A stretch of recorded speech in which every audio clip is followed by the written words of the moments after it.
Pero cuando entramos a la práctica y a situaciones donde se nos confronta con una realidad que no se puede evadir, entonces muchas veces dudamos, ¿qué hacer? ¿Qué hacer cuando tenemos amigos que son homosexuales o que ellos dicen ser homosexuales? ¿Qué pasaría si un familiar lo es? ¿Qué pasa si en la iglesia aparecen personas que también dicen serlo? Y todo lo que conlleva la carga emocional, espiritual de temas como este, pues nos tiene que poner alerta, estar vigilantes, prepararnos, leer mucho la palabra, orar, pedir la dirección del Señor. Y me gozo mucho que puedan tocar esos temas ustedes como jóvenes, porque realmente se amerita. Para hacer un enlace con lo que vieron con su pastor el sábado anterior, que este fue el tema de la pérdida de identidad, y este versículo de Jeremías 15:19, la segunda parte: conviértanse ellos a ti y tú no te conviertas a ellos. Al final de cuentas, esa porción es la declaración que una generación debe tener en cuenta siempre. Estamos para llevar el evangelio, para que otros crean a través de nuestro testimonio, de nuestra vida, de nuestra palabra, de las convicciones que tenemos, y no que sea al revés, ¿no? Y por eso es que fue tan interesante la presentación, la exposición de este tema, y cómo se ha perdido la identidad, no solamente humana, sino cristiana también, la identidad de creyente, un hijo de Dios, alguien que ha sido ya lavado por la sangre de Cristo, alguien que ha experimentado el gozo de ser sellado con el Espíritu Santo, y muchas veces también parece que esa identidad estuviera borrada y que no existiéramos en el mapa. Pues para continuar con esta serie, como también ya lo he mencionado, el tema es creencias falsas, siempre en el contexto del movimiento homosexual, y siempre en este contexto de estas tendencias que tienen que ver con la sexualidad. Pero quisiera decirles que más que todo este tema, quizás no vamos a profundizar y llegar todavía a tratar el homosexualismo como tal, sino hasta el próximo sábado. Pero ahora quisiera que la base de lo que miremos hoy, entendamos el por qué realmente la gente piensa como piensa, y por qué se defiende tanto este movimiento, y por qué está avasallando inclusive al cristianismo. Tiene un origen, y eso está muy claro. El mundo de los jóvenes es un mundo en desarrollo, porque los jóvenes están buscando una identidad, porque los jóvenes están sometidos a diversos desafíos donde todavía no han alcanzado una madurez, y hay, dependiendo, hay jóvenes menores, jóvenes mayores, algunos que siendo jóvenes les ha tocado vivir experiencias más difíciles, han tenido que madurar más rápido en adquirir responsabilidades, otros van más lentos en ese proceso, y tenemos que entender el contexto de los jóvenes para que también ese contexto nos sirva como base para saber por qué estamos viviendo los días que estamos viviendo. Entonces, entre ese mundo que está en desarrollo, un joven es influenciado, obviamente, como toda persona, por su cultura. La cultura tiene un poder de influencia tremendo en la vida de los jóvenes. Y la cultura que estamos viviendo hoy es una mezcla entre el modernismo y el posmodernismo.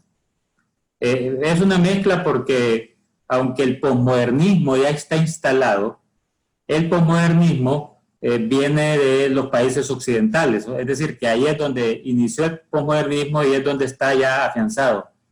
Pero en la cultura nuestra, latinoamericana, todavía hay hasta vestigios del feudalismo, todavía estamos con ciertas prácticas de la Edad Media, y por supuesto la cultura moderna, pero también estamos influenciados por el posmodernismo debido a la tecnología y a cómo llega información tremenda de estos países. Entonces es una mezcla de cultura en la que está influenciando la juventud latinoamericana, y por supuesto Honduras no es la excepción, y vamos a ver a más detalle lo que es esta cultura posmoderna a la que nos enfrentamos.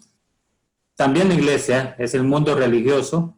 La iglesia hace su papel en cuanto a la influencia hacia la juventud, y ese es un tema tan esencial que muchas iglesias, por ejemplo, todavía lo consideran como temas tabú, que no se tocan en un púlpito, o no se hablan abiertamente con los jóvenes, y en eso pues nos hemos quedado cortos, pero la influencia que tiene la iglesia sobre los jóvenes también es básica. De hecho, en casi todas las encuestas que se le hacen a los jóvenes y se hacen las preguntas de tipo religioso, la iglesia está jugando un papel fundamental. Obviamente los padres y todo tipo de adultos son otro mundo que ejerce gran influencia sobre los jóvenes. Y ustedes ven ahí que se está catalogado como el mundo de las máscaras, porque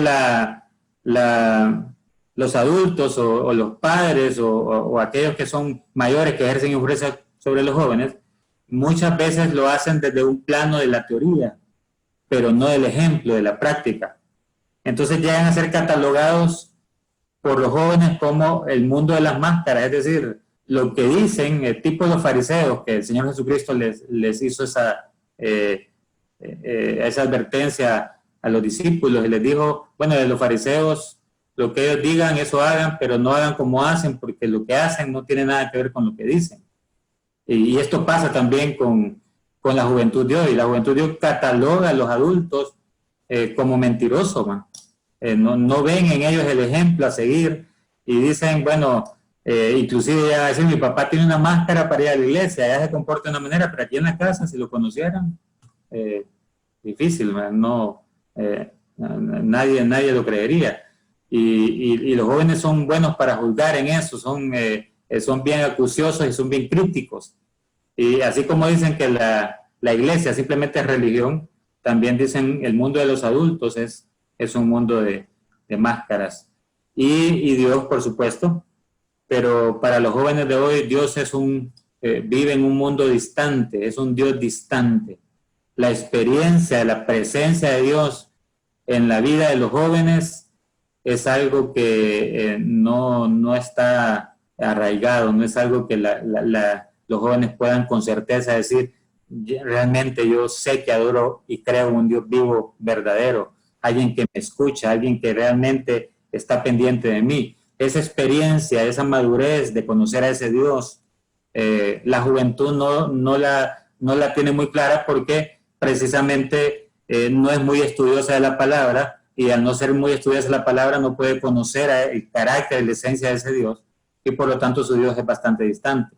Entonces esto se los presento simplemente para que observen cómo esto puede influenciar en la manera de comportarse, en la manera de ver la vida, el mundo, porque hay influencias de todo tipo que están llegando a la juventud, y esto no es solo para los jóvenes, obviamente, pero estoy hablando con jóvenes y por eso las presento de esa manera. Y entonces nos preguntamos, ¿qué es lo que está ocurriendo con el mundo, con la cultura y los jóvenes? Y pensemos en los jóvenes de nuestra iglesia, pensemos en lo que realmente importa, que es preparar, desafiar a estas generaciones para que estas generaciones que conozcan la palabra y que tengan una experiencia con un Dios vivo verdadero también puedan preparar a las generaciones que vienen. Entonces, tenemos que ir a la palabra, y si ustedes recuerdan en Mateo 5, 14 al 16, en el contexto del Sermón del Monte, el Señor Jesucristo les dice a los discípulos que ellos deben ser luz en el mundo. Y les dijo, vosotros sois la luz del mundo. Y les dice que una luz no se pone debajo de un mueble, sino que esa luz debe estar en alto para que alumbre. Eso tiene que ver la gente de nosotros, esa luz que alumbra, y eso se traduce como evidencia en nuestro proceder, en nuestra conducta, en nuestras obras. Y que si la gente mira esa evidencia en nuestra vida van a glorificar a Dios que está en los cielos. Entonces es un llamado a hacer luz. Y eso es lo que tenemos que hacer en esta sociedad hoy. Eso es lo que tenemos que ser nosotros para los demás hoy. Eso es lo que tienen que ser los jóvenes de la iglesia del tabernáculo para otros jóvenes de la comunidad y aquellos que no conocen al Señor en su universidad, en su colegio, con sus vecinos, etc.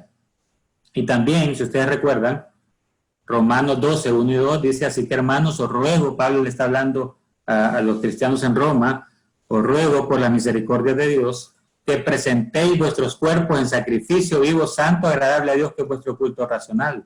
Y luego les dicen: no os conforméis a este siglo, no os conforméis a este mundo, no se adapten a este mundo, no caigan en el molde que el mundo tiene, sino transformaos por medio de la renovación de vuestro entendimiento, la mente, para que comprobéis cuál sea la buena voluntad de Dios, agradable y perfecta. ¿Qué es lo que quiere Dios que yo haga? Es la pregunta que nos hacemos muchas veces y a la edad de ustedes la hacemos más. Bueno, ¿cuál es la voluntad de Dios? ¿Cómo puedo yo saber la voluntad de Dios? Bueno, a través de la transformación y la renovación de nuestro entendimiento. Entonces, ¿quién está, como el versículo de Jeremías que usó el pastor, quién está trastornando, convirtiendo a quién? ¿Quién está influenciando más? ¿Está influenciando más la juventud cristiana al mundo? ¿Está influenciando más el mundo a la juventud cristiana? ¿O la cultura ejerce más influencia sobre la juventud cristiana? Esa es la gran pregunta, y cuando vamos a hacer una evaluación bastante objetiva y seria, nos damos cuenta que el mundo está moldeando a nuestra juventud.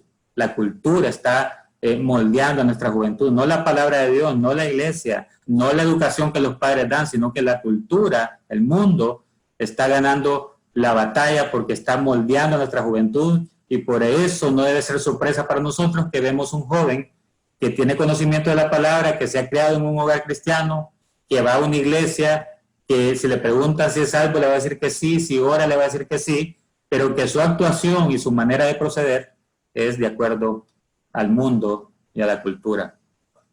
Entonces, es necesario que entendamos esto, porque esta es la clave para saber por qué el mundo piensa como piensa. ¿Cómo se da la formación de la identidad? Para darle un seguimiento a lo que estaban viendo el sábado anterior. Bueno, hay 4 niveles. El nivel de comportamiento es el que nosotros podemos ver, es lo más inmediato.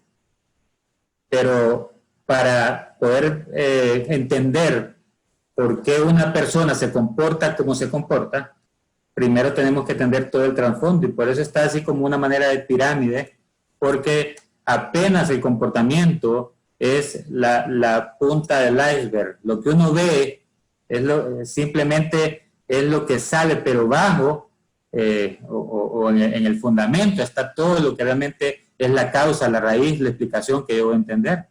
Entonces ese proceso es básico para entender cómo se forma un individuo, cómo una persona adquiere una identidad.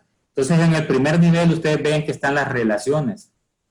Estamos como seres humanos, cuando venimos a este mundo, comenzamos a tener o a experimentar relaciones de todo tipo. Relaciones con nuestro entorno, relaciones con nuestros padres, empezamos a observar el mundo, tenemos relación, contacto con la naturaleza, con objetos, y a medida que vamos creciendo, esas relaciones van aumentando, y el nivel de relaciones también va aumentando. Empezamos a crecer, a recibir influencias de una escuela, de la educación, a pertenecer a una iglesia y también ser influenciados, a un entorno que nos va también trasladando sus influencias, y esas relaciones son las que nos llevan a creer o a establecer las creencias que nosotros tenemos. Es decir, que nuestras relaciones determinan nuestras creencias, y aquí es donde está lo importante que nosotros vayamos conociendo bien este proceso, porque esas creencias, que son ni nada más ni nada menos el producto de la interacción que tengo con mi entorno, son las que me van dando una base, un sistema de creencias que me van a llevar a determinar mis valores Vea cómo va en ascendencia esa pirámide. Y mis valores van a determinar mi comportamiento, mi conducta. Eso es algo sumamente claro. Mis valores van a determinar mi comportamiento. Entonces yo puedo entender a partir de esto por qué las personas piensan como piensan, por qué las personas hacen lo que hacen. Bueno, simplemente si una persona dice, yo soy libre para hacer lo que quiera y lo hace, y yo veo que lo hace, esos son sus valores. La libertad que él dice tener, ese es el tipo de valores que él tiene, pero ¿cuál es su creencia en relación a ese valor que determinó por qué él iba a comportarse de esa manera? Bueno, entonces él cree que libertad consiste en hacer lo que quiera sin importar lo que digan los demás, y si eso le va a traer a él satisfacción, pues lo va a hacer. Y no importa los medios, y no importa si con eso va a dañar a alguien, no importa eso, porque ese es su valor de la libertad y así lo concibe él en su creencia, porque posiblemente esa fue la influencia que tuvo en la relación en las relaciones que le ha desarrollado a través del tiempo. Eso solo es para darles un ejemplo, pero así funciona todo. Esa es la manera en que funciona todo.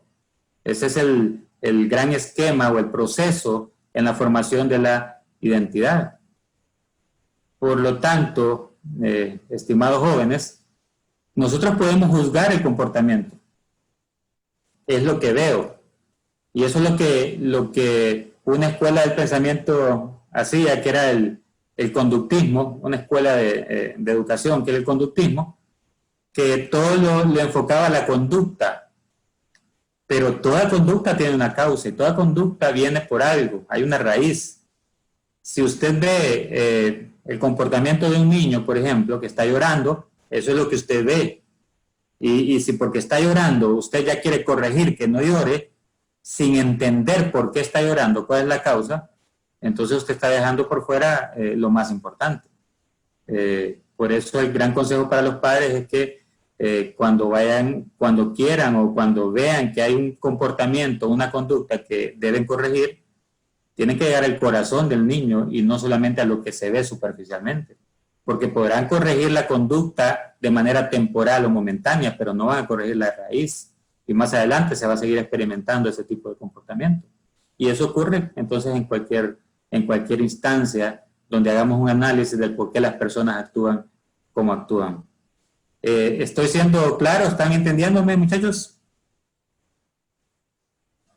Sí, le estamos entendiendo, hermano. Muy bien, aquí no puedo ver si están durmiendo, pero si no, pues me avisan, me pegan un grito ahí. Muy bien, entonces el salmista en el Salmo 11.3 hace esta pregunta: si fueren destruidos los fundamentos, ¿qué ha de hacer el justo? Entiéndase aquí que el justo es aquel temeroso de Dios. Y en el contexto que David está escribiendo esto, no es un contexto claro, pero posiblemente él anda huyendo de Saúl y ve que se resquebraja todo lo que él había creído como su máxima protección, y todo lo que el Dios pues había puesto en sus manos, ve que se le está escapando y que él tiene que andar huyendo. Y él hace esta pregunta: si fueran destruidos los fundamentos. Se supone que un rey debe actuar de una manera determinada, con respeto hacia los demás, pero aquí él anda huyendo y anda queriendo salvar su vida. Pero esa misma pregunta está vigente hoy. Si fueran destruidos los fundamentos, ¿qué hace el justo? En esas relaciones, en esas creencias, con lo que está pasando hoy, han sido destruidos los fundamentos. Todo el diseño con el que Dios creó al hombre, el propósito con el que Dios creó a la humanidad, ese diseño divino ha sido trastocado y distorsionado, primero por causa del pecado y luego por la persistencia del hombre en permanecer en ese pecado. Las instituciones como la familia, como lo miraban el sábado anterior, como la iglesia, han sido distorsionadas en sus fundamentos, destruidos. Entonces, ¿qué ha de hacer el justo? Esa debe ser la inquietud de nuestro corazón. ¿Cómo enfrentarnos a los desafíos que nos presenta la cultura hoy, las diversas maneras de pensar de hoy? Entonces, es una pregunta que debe estar ahí en nuestro corazón, vigente, porque no podemos dejarla pasar o evadirla. Entonces, llegamos a este tema de las falsas creencias sobre sexualidad, pero como les decía, mi propósito es establecer un marco, una base, un contexto claro para que podamos entrar en materia ya el próximo sábado. Entonces, quiero leerles aquí una historia. Esta historia está en un libro que se titula La Nueva Tolerancia, de Josh McDowell. Josh McDowell es uno de los apologetas de la actualidad, ¿no? Un teólogo. Apologeta es que defiende lo que es la creencia bíblica y lo que la palabra del Señor enseña, y ha escrito muchos libros, ¿verdad? Por ejemplo, La evidencia que exige un veredicto, primera y segunda parte, es de Josh McDowell. Les compartí el otro día sobre un libro que se titula La última generación cristiana, también es de Josh McDowell, y hay una cantidad de libros, y este es uno, La Nueva Tolerancia. Hay una historia aquí, y quiero que por favor la escuchen, voy a leerla, así tal como está la historia. Y se llama así: Mi papá, el prejuicioso. Yo ahí le escribí mi padre, pero la historia dice aquí: Mi papá, el prejuicioso. Y la historia dice así: La puerta de tela metálica se cerró con un fuerte golpe. Hola, mamá, dijo Mac, un joven de 16 años, caminando directamente hacia la despensa. Estoy muerto de hambre. Y Nancy sonrió. ¿Cómo te fue el día?, preguntó. Nancy es la mamá. Max se encogió de hombros mientras tomaba la caja de galletas. No fue mal, respondió. Lo mismo de siempre. Con un puñado de galletas se volvió para salir por la puerta de la cocina. Tengo que estudiar, dijo él sobre su hombro. Gran examen mañana. Oh, dijo Nancy, levantando las cejas. ¿Cuál asignatura? Humanidades, respondió él, volviéndose a mirarla. Hemos estado hablando acerca de la tolerancia en los últimos días. Y esta mañana el señor Johnson anunció que tendremos un pequeño examen mañana de lo que hemos aprendido del tema. Tolerancia. Eso está bueno, dijo ella, volviéndose hacia los platos sucios. Déjame saber si puedo ayudarte. Este sábado, Nancy y su esposo Chuck reclutaron a Mac para que les ayudara a limpiar el patio. Mientras recogían hojas y las ponían en sacos, su vecino Jim vino a unirse con ellos. Y les dijo: cuando terminen aquí, tengo otro patio para que recojan. Lo dijo sonriendo y moviendo la cabeza hacia su patio. Todos se rieron mientras Max sacudía la cabeza. Y él dijo: no, gracias. ¿En serio, Chuck?, dijo Jim. Me pregunto si pudiera pedir prestado tu barredor de hojas el próximo lunes. Tengo el día libre y voy a transformarlo en un día completo de trabajo en el patio. Por supuesto, no hay problema. ¿Por qué estás descansando el lunes? Es el día del orgullo homosexual, explicó Jim. Todos tenemos el día feriado. ¿Estás bromeando? ¿Están cerrando tu oficina para ese desfile de homosexuales? Bueno, dijo, en estos días los administradores son bastante sensibles con cosas como esas. Por supuesto que no es de mi agrado, agregó Jim rápidamente, pero estoy contento de tener el día libre. Chuck sacudió la cabeza. No puedo creerlo. ¿Te puedes imaginar lo que va a suceder con este mundo? Vivir y dejar vivir. Eso es lo que yo digo, dijo Jim. Vivir y dejar vivir. Chuck levantó sus manos. Oh, no me malentiendas. Personalmente no me opongo a ellos. Es que no me gusta que ellos impongan su estilo de vida sobre el resto de la sociedad con sus cintas rojas y desfiles de homosexuales y agenda homosexual. Sí, dijo Jim. Pero tengo que pensar que si más personas los aceptaran por lo que son, quizás no tendrían que empujar tanto. Oye, espera un momento, respondió Chuck. No dije que no los aceptara como personas. Solamente no estoy de acuerdo con su estilo de vida. El homosexualismo es algo equivocado. Por favor, no deberíamos estar celebrándolo. Pero su estilo de vida representa quiénes son, argumentó Jim. Ellos quieren ser ellos mismos sin que los demás los juzguen y condenen. Se detuvo y sonrió. Así que, ¿puedo venir esta noche para recoger el barredor de hojas? Chuck Devolvió la sonrisa y asintió absolutamente. Gracias, dijo Yin, volviéndose para alejarse caminando. Entonces te veré luego. Todavía no había entrado Yin en su casa cuando Shub notó que su hijo, Mac, lo miraba con detenimiento. No te puedo creer, papá, dijo Mac, con su mirada asombrada y acusadora. ¿Qué? Respondió Shub. ¿Qué quieres decir? Siempre me estás diciendo que necesitamos ser un testimonio para las personas a nuestro alrededor, que necesitamos dar un buen ejemplo de lo que significa ser un buen cristiano.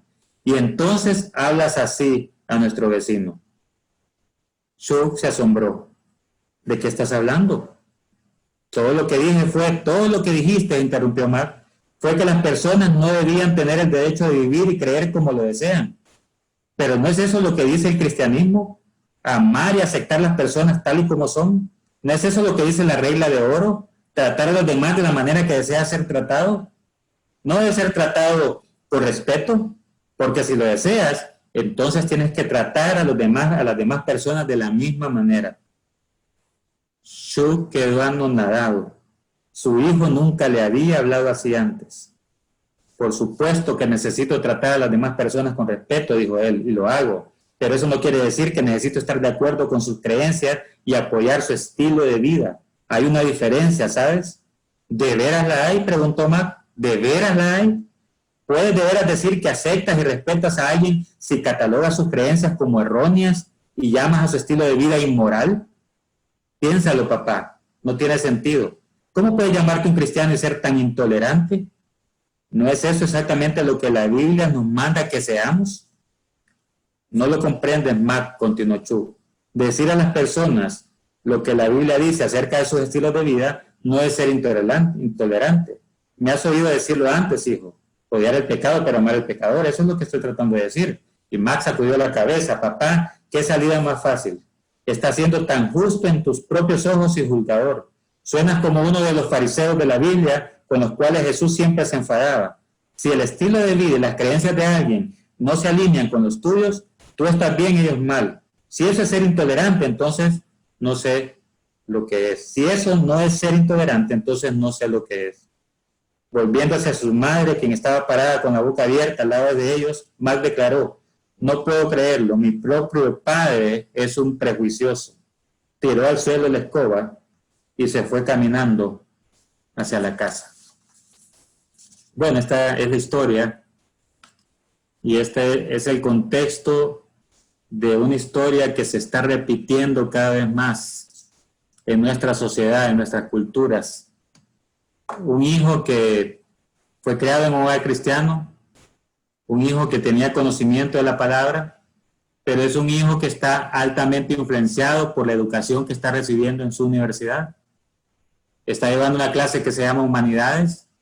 En esa clase está viendo lo que es el tema de la tolerancia, pero enseñado de una manera diferente. No la tolerancia que nosotros hemos estado o conocemos según un diccionario, sino una nueva tolerancia. Por eso el libro se llama así. Y ustedes ven aquí que Mac está respondiendo a esas creencias que él ya tiene. Él adopta esas creencias y está formando sus valores a través de esas creencias, y por eso es que tiene ese comportamiento de enojo hacia su padre, porque considera que su padre está siendo un intolerante. Por otro lado, vean las creencias que tiene el padre. El padre cree que no hizo nada malo en expresar lo que expresó a su vecino acerca del movimiento homosexual, pero su vecino al mismo tiempo también tiene otras creencias. Él dice dejar vivir, hermano. Es decir, que dejemos que los demás vivan como quieran y eso pues no tiene que importar mucho. Y la mamá también tiene ciertas creencias, es decir, cada uno tiene un esquema que está representado por lo que les acabo de explicar en aquella pirámide. Así que es complejo esto. Es complejo, no es algo así tan fácil de asimilar, porque para poder entenderlo tenemos que darnos cuenta cómo es que se va fraguando a través de la historia, lentamente, de manera sutil, cómo Satanás ha ido manejando esta agenda y esta estrategia que ha llevado a las personas ahora a pensar como piensan y a comportarse como se comportan. no ha sido un ataque frontal, así como no crean en Dios o no, es algo calculado, es algo que ha venido sucediendo paulatinamente y que lo que estamos viendo hoy es el resultado de esa implantación de creencias, de credos, de filosofías, de ideologías que ahora pues repercuten en lo que estamos viendo en nuestra sociedad.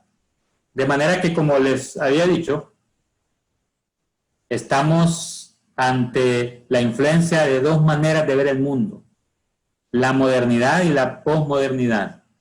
Estas son dos maneras de ver el mundo. Y estas solo son las dos últimas, porque el mundo ha pasado a través de la historia, ustedes saben, en varias épocas, desde la edad antigua, la edad media, la edad moderna, y ahora desde finales del siglo XIX, del siglo XX, y ahora que estamos en el siglo XXI, lo que se llama la posmodernidad. Entonces, tienen tanta influencia estas épocas, estas maneras de ver el mundo, que si no estamos alertas, si no estamos preparados, si no desarrollamos convicciones fuertes, podemos estar viendo el mundo desde alguna de estas dos perspectivas. Que esa sea nuestra manera de pensar. Y por eso para un creyente también puede ser difícil entender lo que la palabra del Señor enseña acerca de ciertos temas, como este, por ejemplo, del homosexualismo. En este mundo que está entrelazado en la mezcla de esas dos visiones, es donde debemos de comunicar el Evangelio, cumplir el mandato de la Gran Comisión, llevar el Evangelio a cada generación. Para eso entonces tenemos que comprender cómo es que la gente está pensando y por qué está pensando de la manera en que está pensando, para que entonces podamos ser eficaces en llevar la palabra del Señor, que la palabra del Señor es inalterable, no cambia y ella es viva y eficaz, pero hay algunas maneras que yo puedo hacerlo en tiempos como este. Y quisiera entonces que miráramos rápidamente, estoy tratando de ir rápido porque solo estoy poniendo un contexto hoy, cuáles son los valores. Si las creencias determinan los valores determinan el comportamiento, ¿cuáles son los valores que se han desarrollado a partir de toda la filosofía, la educación, el tipo de enseñanza, las influencias, todas las relaciones que el hombre ha venido experimentando a través de los años? ¿Y cuál es la diferencia entre los valores de los tiempos modernos, debería ser ahí, y los tiempos posmodernos? Por ejemplo, en la edad moderna todavía estaba el valor de la fe, aunque no el valor de la fe como en la Edad Media, en un Dios creador y en un Dios que sustentaba todo, sino que una fe en el hombre mismo, una fe que los filósofos trataron de explicar y trataron de unir el cristianismo con la filosofía y fueron buscando ahí alguna manera de complementarlos, sino que más que todo esta es una fe en el progreso del hombre, en el que el hombre pudiera haberse desarrollado y encontrar la respuesta y la solución a todos sus problemas. Pero eso no ocurrió. Eso fue una gran utopía, algo irrealizable. Entonces, ¿qué pasa en el modernismo? El valor que hay hoy es la increencia. Esta es la época del nihilismo y el agnosticismo. El nihilismo lo que nos dice es que nada tiene sentido, que nada importa, que al final nada es nada. Y el agnosticismo nos dice que es imposible llegar a un entendimiento de los absolutos. Vean ustedes entonces cómo estamos ahora. Por eso la gente cree todo y no cree nada. Para la gente es muy fácil hoy que se cumpla lo que la palabra del Señor dice en 2 Timoteo, que teniendo comezón de oír se volverán a las fábulas. Porque de todo se duda, nada tiene sentido, y dice el ser humano, realmente esto es imposible llegar a conocer o a entenderlo, entonces bueno, mejor no me complico la vida, y se vuelve una vida superficial. La sacralización, que era en la edad moderna, lo sagrado todavía se respetaba, todavía habían límites, pero ahora se ha despojado a eso sagrado y se le ha quitado esa aureola sagrada, y ahora vivimos en un mundo que es un mundo de la secularización, es decir, ya no hay respeto por lo sagrado. Por eso es que no hay respeto por la religión, por eso es que no hay respeto por los templos, por eso es que en los templos hoy usted puede ver toda clase de espectáculos y de show, y solo por ponerles un ejemplo de lo que está pasando hoy. Entonces, la gente se burla más bien o juega con lo que es sagrado y se ha secularizado, se le ha quitado esa aureola de sagrado y entonces estamos viviendo en un mundo de ese tipo. No hay valores absolutos, sino que todo es relativo. Se descartan los grandes metarrelatos, por ejemplo, Génesis y toda la historia de David y Goliat, todos esos relatos de la Biblia, ahora para la mayoría de gente son mitos y se creen las pequeñas verdades relativas. Impactan más un cuento corto que dure temporalmente, le haga llorar, le provoque emociones, pero hasta ahí. La objetividad en la edad moderna ahora se ha transformado en subjetividad, se cree en una visión personal subjetiva sin norte ni orientación fija.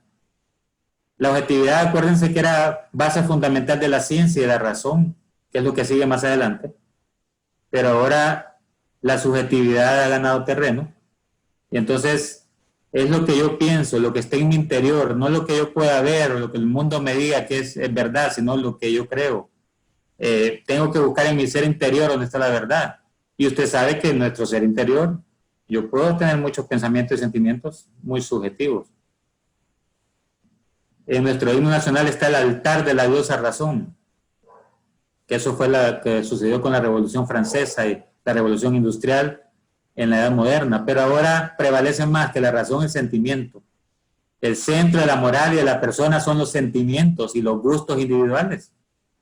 Por eso el homosexual dice, y es que yo me siento homosexual, yo me siento mujer. Entonces, como yo me siento mujer, eso es la verdad. No, pero mire que objetivamente usted es un hombre, ¿no? Sus órganos son, y sus genitales son masculinos y su estructura orgánica es masculina. No, dice, pero lo importante es cómo yo me siento. Por eso los del movimiento homosexual ya no están poniendo tanto énfasis en que el homosexualismo es algo genético, sino en que es una construcción social. El sexo es genético, pero el género es una construcción social. O sea, el sexo es hembra, varón, pero el género femenino y masculino, eso es una construcción social. La persona decide qué es lo que quiere ser. La ética, todo lo que es la moral, ha cedido a la estética. Como dijo Dostoevsky, si Dios no existe, todo está permitido. El hombre sacó a Dios de su esquema, ya en sus valores no está una creencia en la existencia de Dios y por lo tanto, como Dios no está en sus valores, entonces todo está permitido. El libertinaje está a la orden del día. Culpabilidad, estos son solo algunos ejemplos para que ustedes vayan entendiendo todo esto. Por muy desastrosa que fue también la Edad Media para el cristianismo, por lo menos había un sentido de culpabilidad y de responsabilidad. Pero ahora no, lo que hay es un sentido de culpabilidad. Se hace imposible con eso la conciencia del pecado. Por eso para un homosexual lo que él practica no es pecado, porque como no hay culpa, ¿verdad? No hay, esa conciencia ya está totalmente cauterizada y está ya, ha pasado por un filtro, el filtro de los antivalores del mundo de hoy, hacen que no sienta que es un pecador. Y si no hay una conciencia de pecado, tampoco va a haber una conciencia de arrepentimiento, y si no hay arrepentimiento, no hay salvación. Y si no hay salvación, lo que hay es condenación. El humanismo de la edad moderna, nosotros todavía estamos, parte de la educación que tenemos es meramente humanista, ¿verdad? Porque el humanismo, si ustedes recuerdan, lo que decía es que el hombre es el arquitecto de su propio destino, que el hombre es autosuficiente, que el hombre todo lo que se proponga lo puede lograr, y todavía hay mucho de eso en nuestra sociedad hoy. Pero en el tiempo posmoderno, el antihumanismo es lo que está prevaleciendo más. No imita a nadie, vive y deja vivir, lo que le dijo Jin allá a Chuk en la historia que les leí. Vive y deja vivir. Es decir, no me importa lo que otros lograron, no me importa nada de eso, yo quiero vivir mi vida y mientras eso me traiga felicidad, pues punto. La seguridad que había en la edad moderna, ¿verdad? Con todo lo que el hombre creía que había logrado, ahora ha pasado a ser un pasotismo. Yo paso. A los jóvenes les gusta mucho el paso, dicen. ¿Qué quieren decir jóvenes cuando dicen paso? O sea, no me complico. ¿Qué expresa y desinterés, desconfianza en lo tradicional, en aquello que antes supuestamente ofrecía seguridad? No, paso. Es esa actitud del pasotismo la que hay hoy. La fuerza de la edad moderna hoy es cambiada por una sociedad light. Se da paso al tiempo del pensamiento débil. Y el pensamiento débil trae grandes consecuencias. Por eso hay tanto suicidio y por eso hay tanta liviandad, ¿verdad?, en el carácter del ser humano hoy. El esfuerzo dio lugar ahora al placer. Se ocupa solo de lo que se satisface. Si eso me produce satisfacción, entonces está bien. Si hay que esforzarse mucho, la ley del mínimo esfuerzo es la que prevalece hoy. Si hay que esforzarse mucho, no. Ahí Josué 1.9 no tiene cabida en este tipo de pensamiento. El prometeísmo de la edad moderna. La edad moderna prometió tanto y creó tanta ilusión, tanta utopía en el ser humano. Y como al final no cumplió, entonces eso trajo desilusión. Entonces,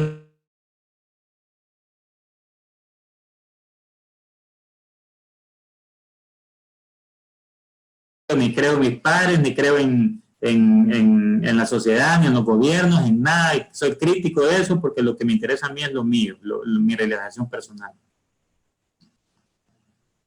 De una edad moderna donde había seriedad para poder llegar a conclusiones y a la verdad, hoy todo se toma con chiste, con humor. Nada se toma en serio. Y triunfa la ridiculización de la realidad cotidiana. No sé si les compartí el otro día, pero no sé si había pasado. En una de las cadenas, ¿se acuerdan cuando de las cadenas nacionales que tenemos los domingos? Cuando anunciaron que iban a combinar las salidas con el número de terminación de nuestra cédula con el número de placa de los carros. ¡Guau! Eso desató memes a los más creativos. Increíble cómo recibimos y fuimos bombardeados con memes, riéndose la gente de la ridiculez de la cadena nacional. Y me sorprendió tanto que en un chat de la iglesia, de matrimonios, de gente seria, empezaron a mandar aquella cantidad de memes y todos tomándolo con el sentido del humor, ¿verdad? Todo aquello que había pasado. Pero en el fondo, realmente lo que sucedió fue lamentable, triste. Estar en manos de gente, de autoridades que no pueden tomar una decisión seria ante tan grave problema en que estamos. Y si eso no lo pueden decidir, en el fondo uno dice cómo es lógico que no han podido hacer algo mejor para prevenir lo que estamos viviendo hoy. Pero lo que quiero decirles es que ese humor y ese sentido con que se tomó todo es lo que se pregona en la sociedad hoy. Me río por no llorar, hago chiste de todo, las cosas serias las llevo a ese terreno de la ridiculez. Por eso es que aún como cristianos muchas veces hacemos bromas de homosexuales, hacemos bromas de lesbianas, hacemos bromas con la sexualidad de la gente. Y inclusive he visto hasta dramas en la iglesia donde se presentan estos fenómenos. Y todo con el fin de hacer algo entretenido, pero que en el fondo estamos dejando de ver lo serio que es este problema y que no es algo para andar bromeando. Pero caemos muchas veces en el sentido del humor de la sociedad de hoy. Lo fundamental ha sido trastocado y ahora lo que prevalece es lo superficial, ¿verdad? Todo es light, todo es liviano, todo es superficial, nada de profundidad, no me interesa. Realmente eso es complicado y si me va a complicar mejor paso. La intolerancia ahora se ha vestido de tolerancia, pero de la nueva tolerancia, como les hablaba del caso de Mac y de Chu. En vez de imponerse, prefieren el pensamiento débil, que es más comprensivo y tolerante.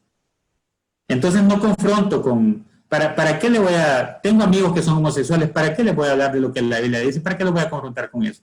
Es más fácil decir que te respeto, te acepto y punto.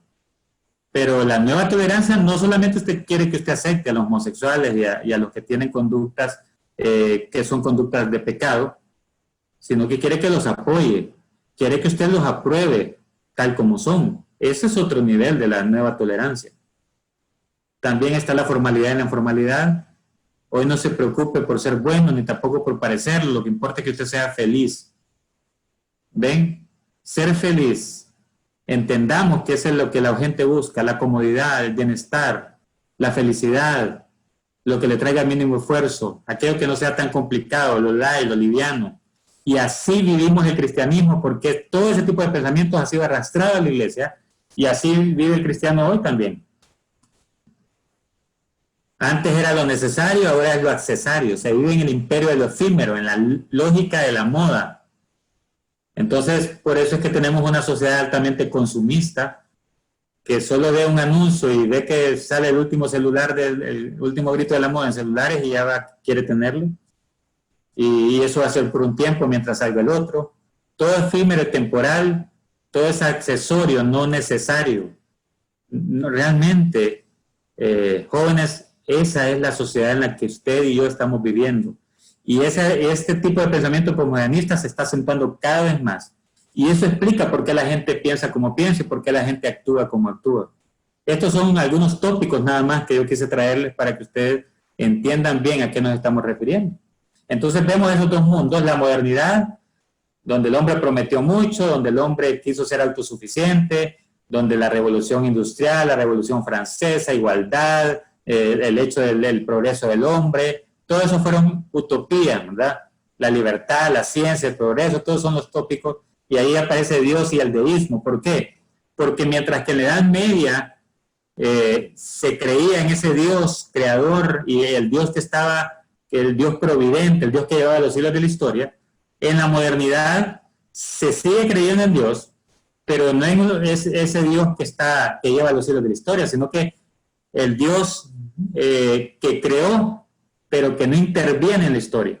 Hay un creador, sí tuvo que haber habido un creador, pero hasta ahí nomás. Eso fue en la Edad Moderna. Hoy en el posmodernismo ni siquiera eso. Eso es la creencia, hay un Dios y hay un ateísmo ahora que está resurgiendo, un ateísmo práctico tremendo y que viene de estos países occidentales. Esa es la cultura posmoderna. Miren, aquí está.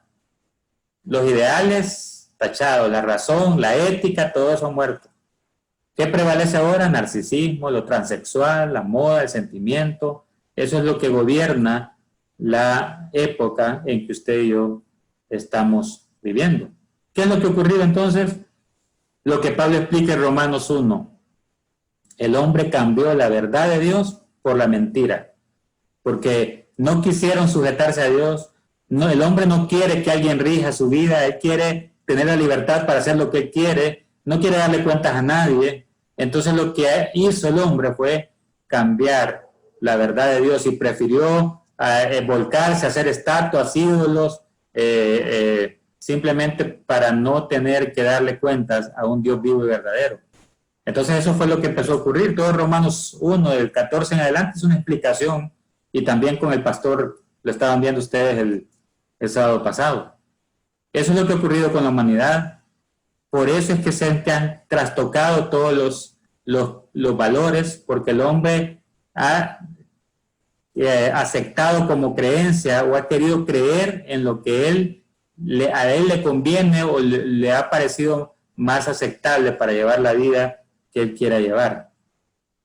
Entonces, vean ustedes, estas solo son algunos ejemplos de creencias falsas con relación al tema que nos va a ocupar el próximo sábado. Y solo voy a mencionar así brevemente algunas de ellas.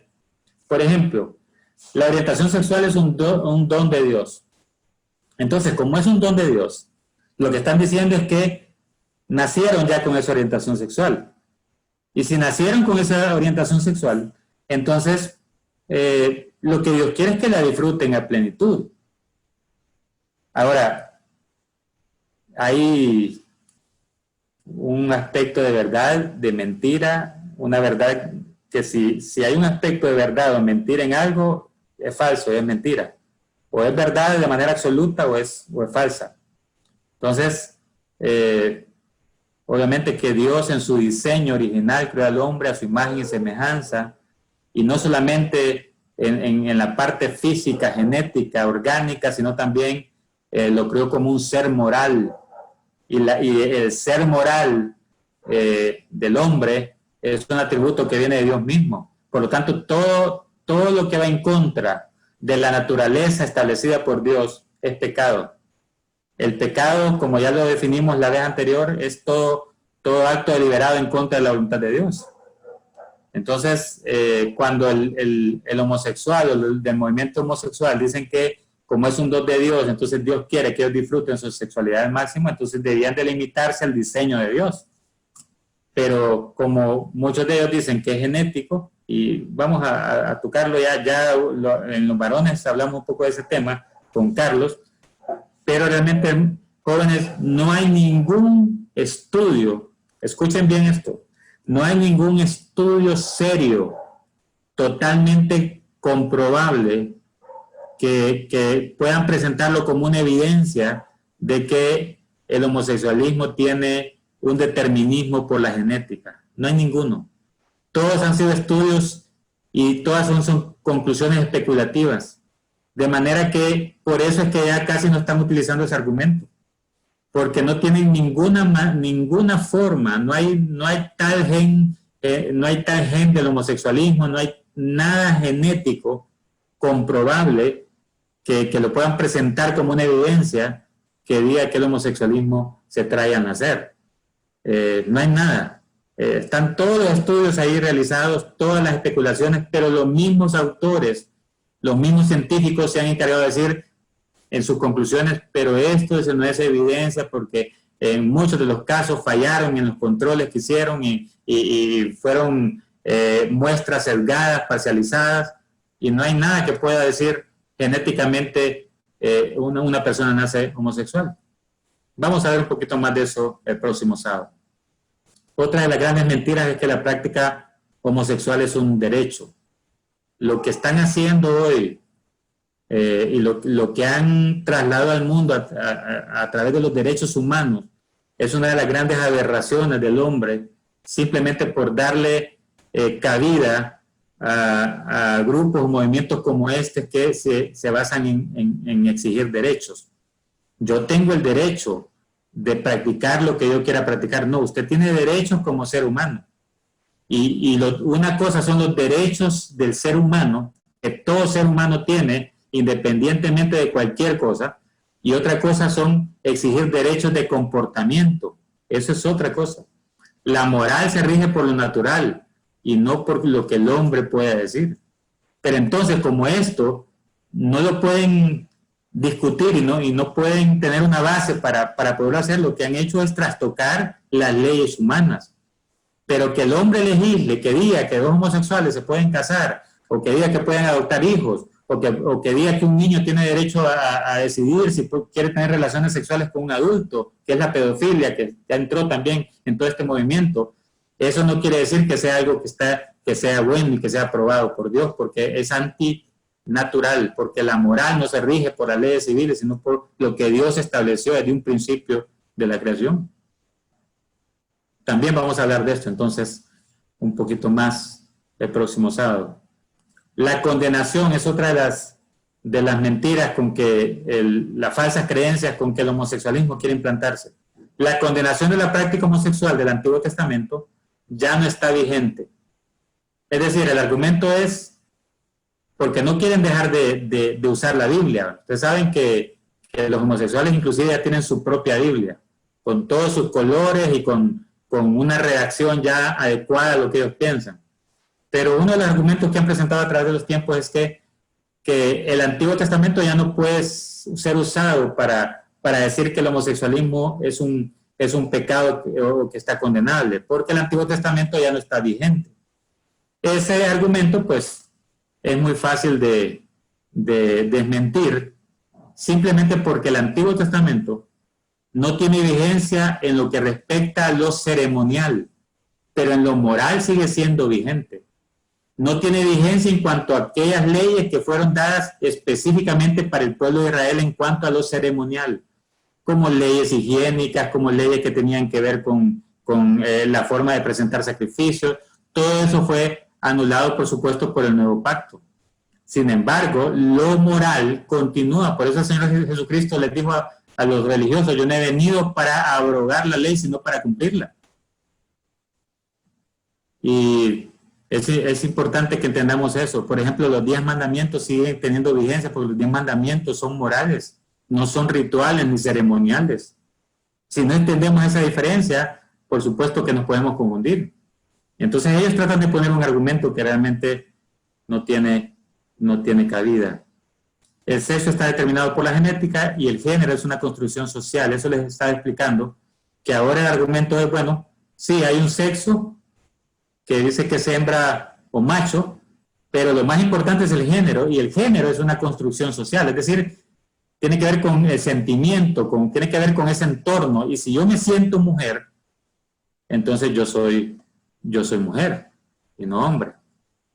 Así que ustedes vieron ahí, mi nombre es Vanessa, así estoy conectado como Vanessa, que es el nombre de mi esposa, pero solo porque aparece el nombre de Vanessa no quiere decir que yo soy mujer.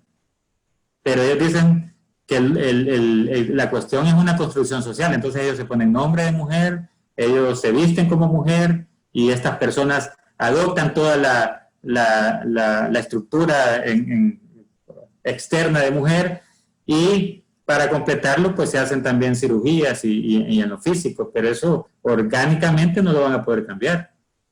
Entonces vean cómo cambian el lenguaje para cambiar las creencias y los valores, y así justificar sus comportamientos. Ahora, en relación a un tema que se tocaba con los varones, yo no puedo afirmar que en todos los casos el ser homosexual sea por elección. No lo puedo afirmar eso.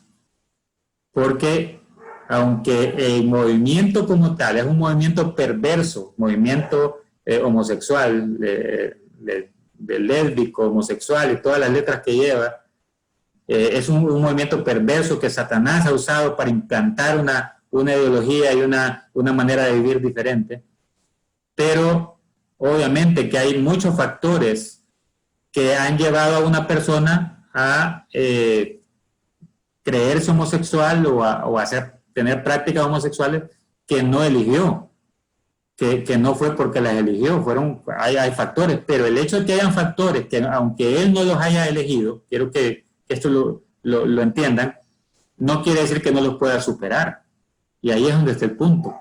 Pueden haber condiciones, factores ambientales, hablaban del abuso y todo eso tiene que ver, por supuesto que sí, pero no quiere decir que no son condiciones que puedas superar en un entendimiento de lo que Dios dice y con un trabajo de amor genuino y de querer cambiar. De hecho, hay muchas personas que luchan con sentimientos homosexuales que no han caído en ese pecado y que viven honrando a Dios, aun cuando tengan esas luchas, como cualquier lucha y otro pecado que yo pueda tener.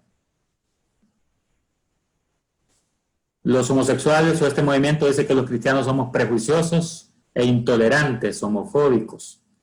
¿Por qué? Bueno, simplemente porque les confrontamos con la palabra del Señor y les decimos que esto es un pecado. Pero esos son lenguajes que ellos han implantado a través de los medios de comunicación, a través de las legislaciones, metidos ya en las leyes de todos los países, con el fin de callar al cristianismo, porque por supuesto callando al cristianismo y la palabra de Dios, ellos pueden vivir sin ningún tipo de problemas su estilo de vida pecaminoso. Y otra de las creencias falsas, la homosexualidad solo es pecado si se practica fuera de una relación de amor y entrega. Este es otro de los grandes argumentos que tienen y dicen, bueno, Dios es amor y Dios nunca prohibió relaciones homosexuales. Lo que Dios prohíbe es la promiscuidad en las relaciones, pero si hay dos homosexuales que se aman y se prometen amor mutuo y lealtad y fidelidad, así como un hombre y una mujer, entonces Dios lo aprueba. No hay ninguna parte de la Biblia donde eso tenga cabida.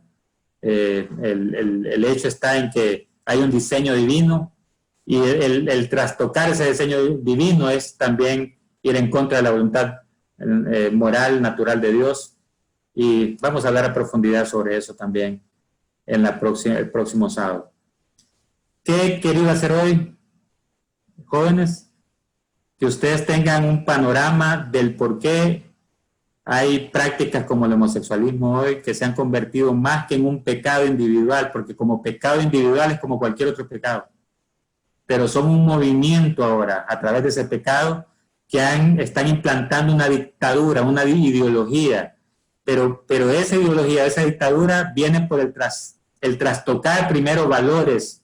Esos valores han sido trastocados a través de la influencia de las diferentes relaciones que tiene el ser humano, a través de la educación, a través de las leyes, a través de la familia, y esos son los fundamentos que han sido trastocados.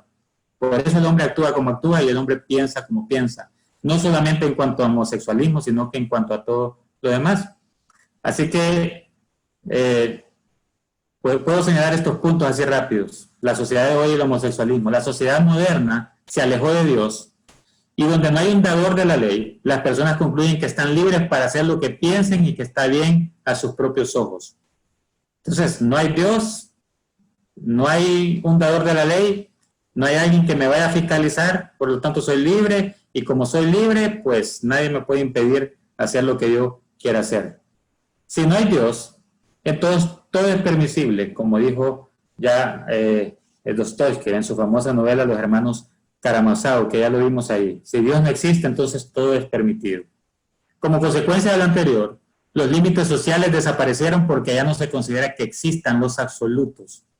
No hay verdad absoluta, nadie tiene la verdad absoluta. La Biblia entonces no es verdad absoluta, y si no hay verdad absoluta tampoco hay Dios, y si no hay Dios entonces hagamos lo que queramos. Todo es relativo. ¿Usted quiere creer en Dios? Pues cree en Dios, pero sin embargo hasta eso le llaman intolerancia. Usted no le puede hablar de que usted cree en Dios, pero ellos le pueden decir a usted que ellos practican lo que practican. Los padres participan cada vez menos en la crianza de sus hijos, lo cual origina una ausencia de los patrones normales de masculinidad y feminidad. La familia ha sido distorsionada, los fundamentos de la familia han sido prácticamente destruidos. Ya los padres no tienen ni autoridad sobre sus hijos, ya los padres han dejado esta función a otros entes, y por eso pues hay tanta distorsión, disfuncionalidad, y los padres han dejado de tener el protagonismo esencial del liderazgo que Dios le dio a los padres desde Deuteronomio capítulo 6. La exposición de los medios de comunicación desde una edad temprana y sin control ha ejercido una influencia en extremo dañina sobre los más jóvenes. Esto es en especial importante ya que estos medios no presentan hoy un patrón sano de masculinidad y feminidad. No hay película, no hay anuncio, no hay dibujos animados, no hay nada que usted pueda, no hay programa de televisión, nada que usted pueda ver donde se respete el diseño original de Dios. Es más, el introducir homosexuales, lesbianas en estos programas los hace a ellos como que les da un auge, ¿verdad?, sus programaciones, y es a través de los medios de comunicación la estrategia que han seguido este movimiento para hacernos pensar que eso es lo normal y es lo correcto. La élite intelectual, que es una minoría, siempre ha sido más liberal que el resto de la sociedad, pero hoy esa élite maneja los medios de comunicación y ha transmitido la idea de que la homosexualidad es solo otra elección y otra forma de vivir, y eso es una manera también estratégica. La mente abierta es considerada más progresiva. Nosotros los cristianos somos obtusos, cerrados. Es una mente más avanzada y por lo tanto más beneficiosa, lo cual no es la verdad a la luz de la historia, ni de la escritura. El siglo más educado de la historia fue el pasado, la edad moderna, pero fue el más sangriento y bélico, solo para que vean que no se trata solamente de una mente abierta o progresista, ¿verdad? Es algo más ahí. Existe una campaña patrocinada por las Naciones Unidas para imponer esta nueva ideología de género que un gran número acepta porque la información es manipulada por múltiples agencias internacionales. De eso vamos a hablar también un poquito más el próximo sábado. Jóvenes, ¿dónde es esa gran batalla? En la mente. No os conforméis a este siglo, Romanos 12:2. Sino transformados por medio de la renovación de vuestro entendimiento. Ahí está la gran batalla que el creyente está librando hoy. Esa es la lucha que no es contra sangre ni carne, sino contra huestes espirituales de maldad, como nos dice Efesios capítulo 6. Allí en esas creencias que yo voy asimilando, si no puedo determinar y poner ahí el filtro de la palabra del Señor esas creencias van a alterar mis valores y esos valores van a alterar mi comportamiento. Y no solamente en mi conducta personal, sino en la aprobación que le dé a la conducta de otros o al comportamiento de otros. Así que no se trata de adaptarnos a una sociedad o a una cultura, se trata de ser transformados en medio de una cultura. El cristiano no debe ser diferente a la cultura de hoy, debe ser contracultura. Vamos en contra de la corriente. Por lo tanto, necesitamos la palabra de Dios para ser transformados.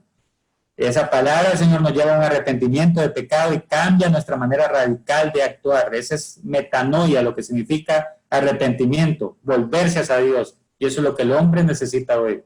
Eso es lo que necesita un homosexual, un adúltero, cualquier otro pecador. Volverse a Dios en arrepentimiento. Reconocer que está fuera del diseño de Dios y de la ley natural y moral de Dios. Y eso es el llamado que nos hace Romanos 12, 1 al 2. Así que esa es la importancia de desarrollar una mente bíblica, jóvenes.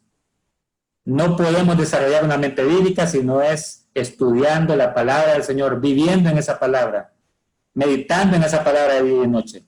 Una mente bíblica nos va a llevar a glorificar a Dios.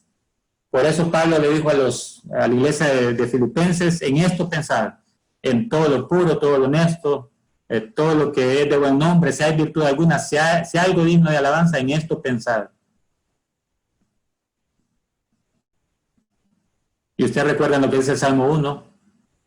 Bienaventurado el varón que no anduvo en consejo de malos, ni estuvo en camino de pecadores, ni en silla de escarnecedores se ha sentado, sino que en la ley de Jehová está su delicia, y en su ley medita de día y noche. Será como árbol plantado junto a corrientes de agua que da su fruto a su tiempo y su hoja no cae, y todo lo que hace prosperará. Y esta es la figura. Observen bien ese árbol plantado. Usted tiene que ser ese árbol plantado. Eso que se ve externamente, que es la punta del iceberg, tiene que tener una raíz profunda de convicciones. Solo la palabra del Señor, meditando de día y de noche en esa palabra, podemos traer esto. Por eso es que es la base fundamental para entender todo lo demás. No puedo comprender el movimiento homosexual, ni el pecado de la homosexualidad, ni cualquier otro pecado, si no es a la luz de lo que la palabra del Señor dice. Y la gran evidencia de ese árbol tiene que tener esa raíz que solo la puede encontrar en la palabra de Dios. Y esa es mi oración para con ustedes.